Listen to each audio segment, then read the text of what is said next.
sei se é necessário. Bom dia. Eu tenho muito gosto em estar convosco, pensando ali. Estou Rosário. Amigo Alentejano também.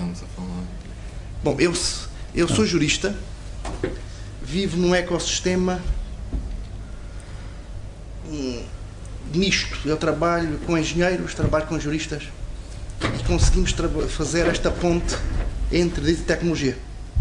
Aqui o título é ligeiramente malicioso. Não é exatamente malware, mas é malicioso. E é mais malicioso que o Francisco pode imaginar, porque lhe falta contexto. E o contexto é uma canção que ganhou o festival em 1974, o E Depois do Adeus, que além disso, numa manhã de abril, serviu de senha para que tudo mudou. O subtítulo tem outra citação que juristas teriam apanhado imediatamente. É uma obra de referência do Ronald Dworkin, Taking Right Seriously. Neste caso trata-se de levar a sério os direitos fundamentais, que é exatamente aquilo que eu creio que aconteceu.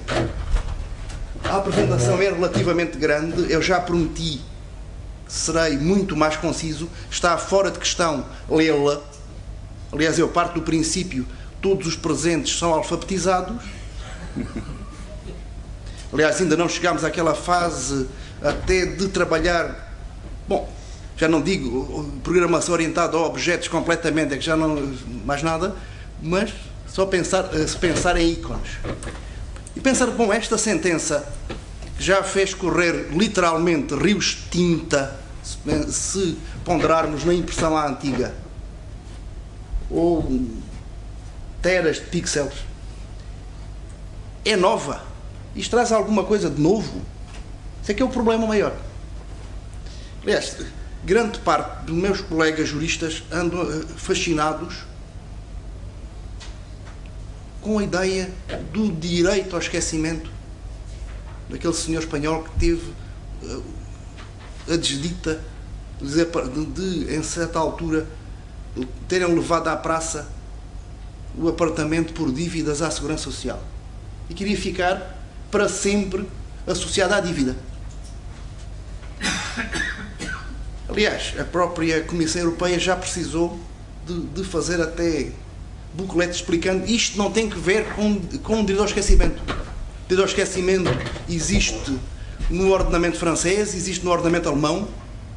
O advogado-geral, nas conclusões, o advogado-geral Neil Jaskinen refere o direito ao esquecimento. O acórdão não, porque não precisa. Mas não está aqui nenhum direito ao esquecimento. É bom que se perceba, está ali uma referência rápida, que isto trata-se de um direito à não indexação.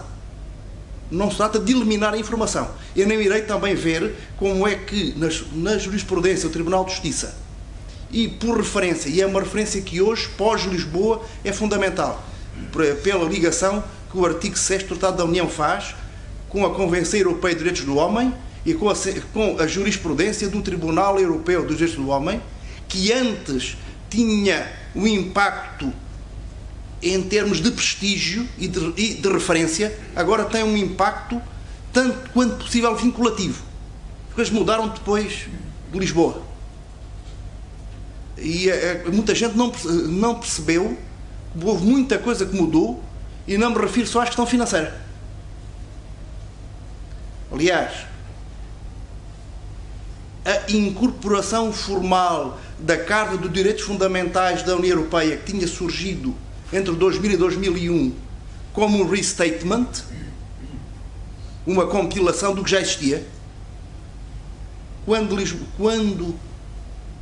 depois de Lisboa a Carta surge como o terceiro pé, para além dos dois tratados, o Tratado da União e o Tratado do Funcionamento da União, alguma coisa tinha que mudar.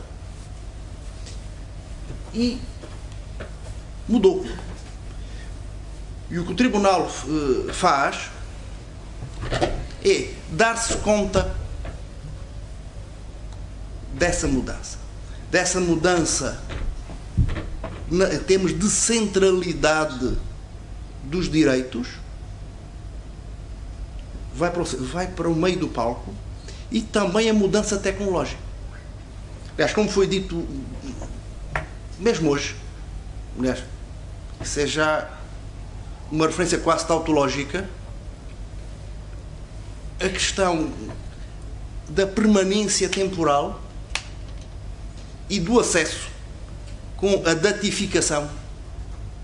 Essa mudança, que é uma mudança que influencia mesmo a natureza das coisas. E estou a usar a expressão natureza das coisas com todo o peso também filosófico que tem.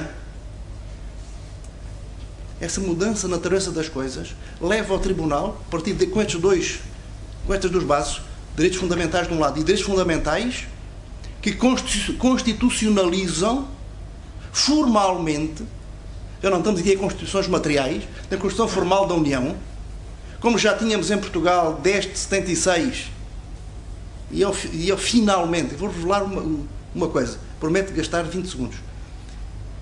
Eu sempre tentei perceber porque é que Portugal, em 76, com o artigo 35, fomos os primeiros a ter, numa lei fundamental, a proteção de dados. Havia o mito urbano de o INE ter comprado para o recenseamento de 1970 as melhores máquinas que a IBM na altura dispunha, para que fazer não só o recenseamento, mas também permitir que a recém-renomeada Direção-Geral de Segurança, cujo nome anterior ainda hoje causa alguns calafrios, e aliás é insultuoso, PIDE, o nome anterior ainda era menos insultuoso, era mais divertido, era PVID, Polícia de Vigilância e Defesa do Estado. Não assustaria de alguém ser detido pela PVID, não...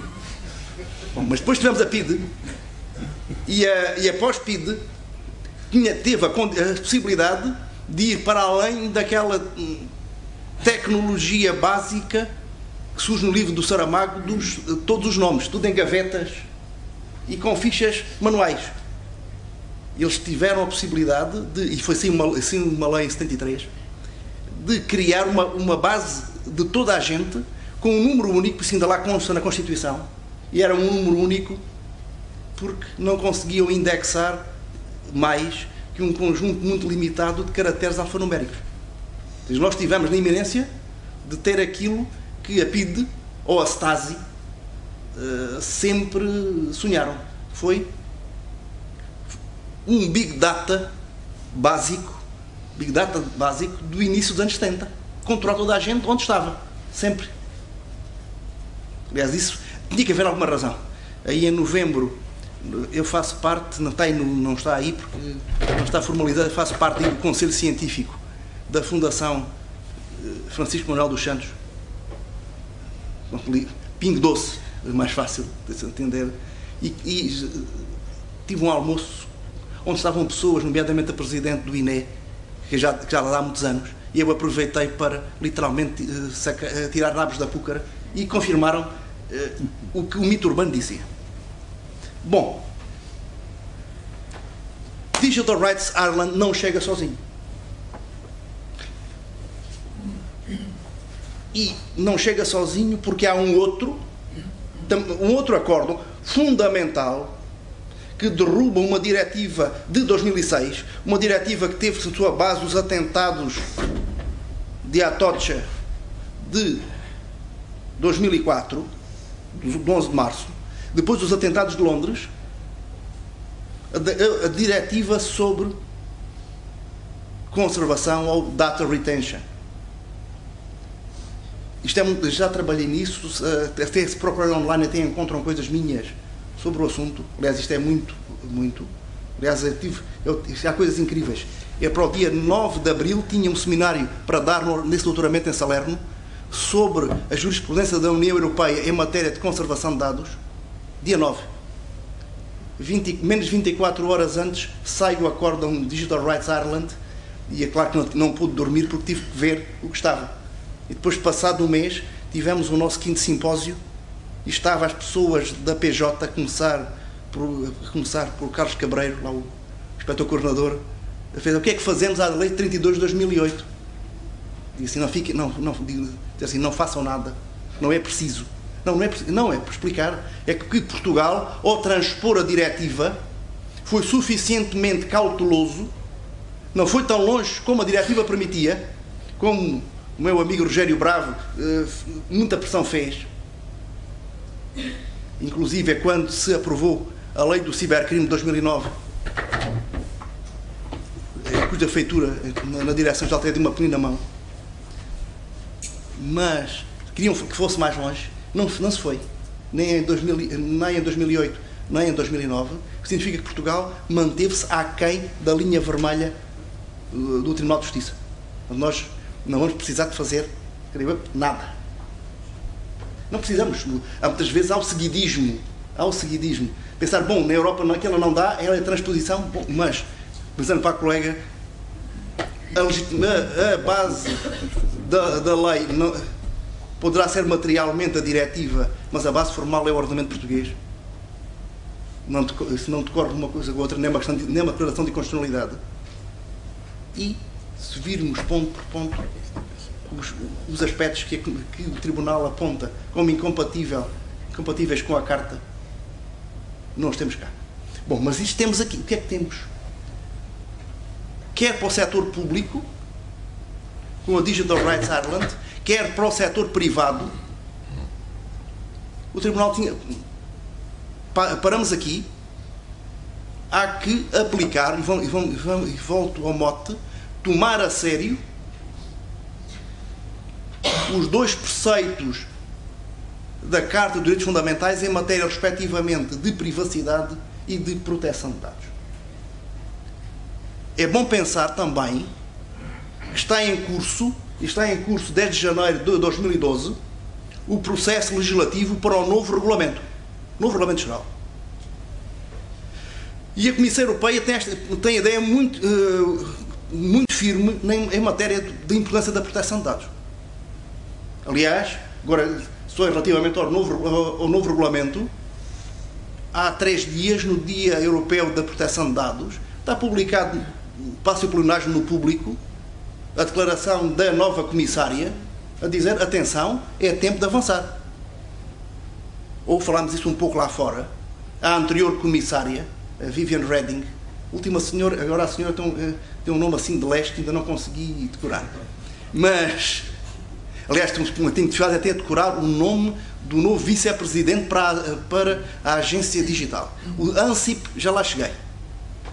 Mas a senhora Reding deu agora no dia 19 uma entrevista ao Wall Street Journal que diz: atenção, empresas de serviço de internet, leia-se, empresas de Big Data, precisam de ser postas na ordem. Precisam de pensar que os direitos fundamentais das pessoas estão acima de qualquer modelo económico.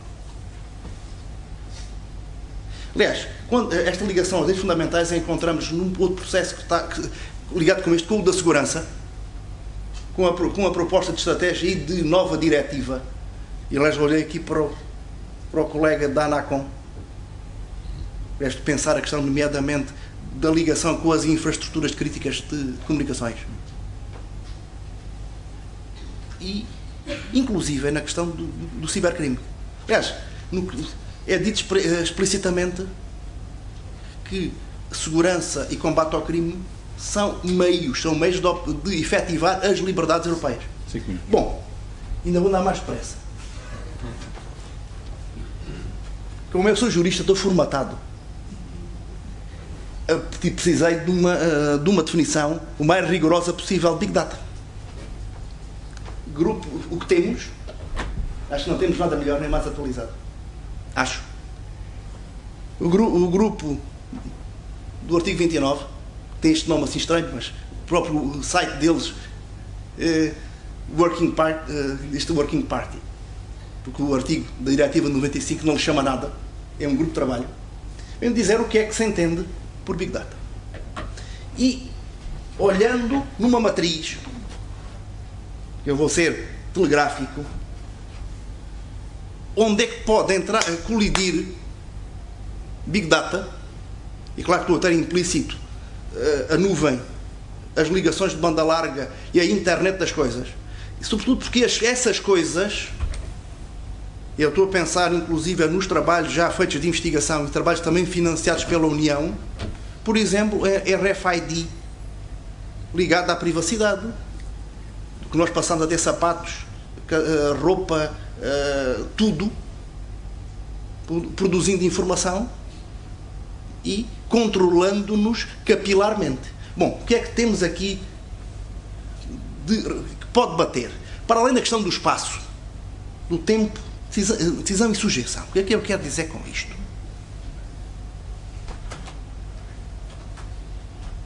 Espaço. Apesar da diretiva de 95 ter aspirações relativamente modestas, aliás, indo na linha da diretiva de 2000 sobre o comércio eletrónico, social de informação, aplicar-se em empresas com estabelecimentos, ainda que secundários, no território da União. No Acórdão Digital Rights Ireland, e agora, o Tribunal já vem dizer, atenção, qualquer empresa, mesmo exterior à União, se procurar fazer negócio na União, tem que sujeitar às regras da União.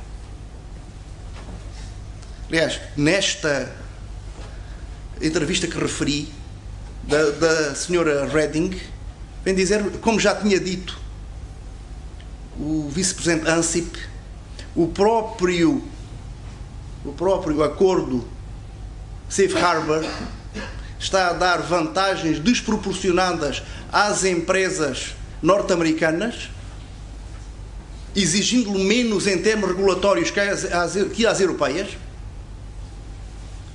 Inclusive o vice-presidente Ansip vem dizer, ou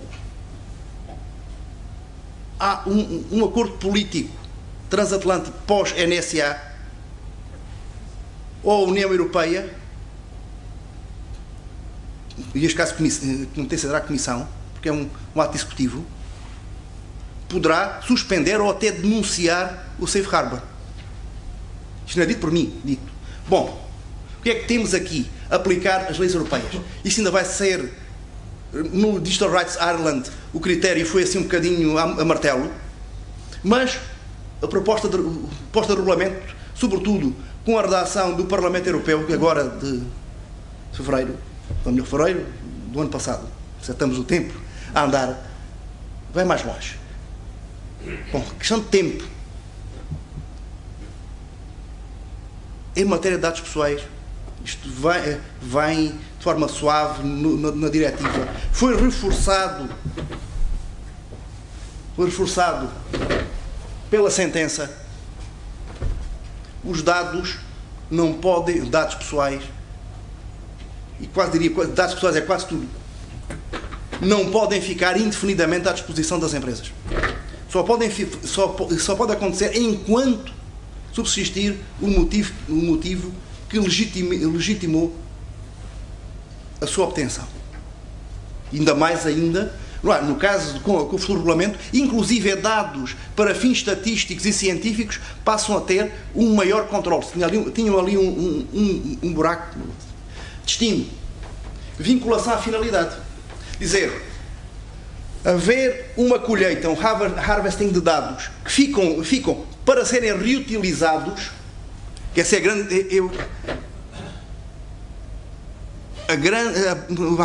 o core do Big Data, recolhem-se para um fim, mas depois vão ser usados de muitas formas. É algo que eu depois também refiro, é a questão dos data brokers. Disse a nossa keynote speaker, bom, isto é um grande negócio, a negociação dos dados. Bom, será um grande negócio lícito nos Estados Unidos. Não estou a pensar que a senhora fez um apelo a atividades ilícitas na União Europeia, mas eu não tenho grandes dificuldades em ver como é que a atividade de data broker será lícita, se não muito marginalmente. Decisão. Isto é já o último, não é? Não é, mas isto pode dizer rápido, articulação e vontade. Sabe o que é que prevalece? Que era a questão, que é também o core da sentença. Porque se prevalece a autodeterminação de quem não quer ter os seus dados tratados ou quer deixar que tenham, e interesses de terceiro, nomeadamente interesses gerais. Vamos. Andar. Sujeição. Perfis. Nós já tínhamos regras que admitiam pontualmente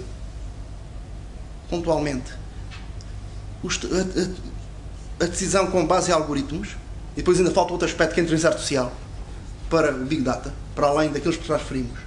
O futuro regulamento ainda é mais claro. A sentença não trata do assunto. E agora, para acabar, dizer que, vistas as coisas, e mesmo ainda sem um novo regulamento, que às empresas de Big Data aplica-se um ordenamento na Europa, aplica-se um ordenamento que dá relevância constitucional à autodeterminação das pessoas, que limita fortemente recolha, armazenamento, reutilização e estabelecimento de perfis. É preciso não esquecer que, e voltamos a tantas coisas, que a monitorização por privados à partida é ilícita. Isto já, um caso também a partir de Espanha, para o Musicae com a Telefónica.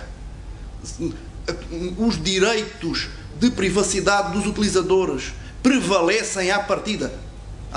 Pois tem que haver uma ponderação. Face aos direitos dos titulares de propriedade intelectual.